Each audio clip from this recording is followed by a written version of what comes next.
Do you want to know how to make shortbread hearts? Let's find out. Add the butter and the sugar into a mixer. Beat till pale and fluffy. Add the rosewater towards the end of mixing. Sift in the flour together. Mix again till just combined. Open a fruit tea bag and grind the contents. Sift over the mixture. Dip into the beverage.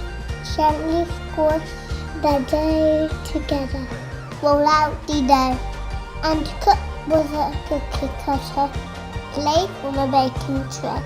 Bake in the oven after adult throughout. When the biscuits are cool, dip them in chocolate.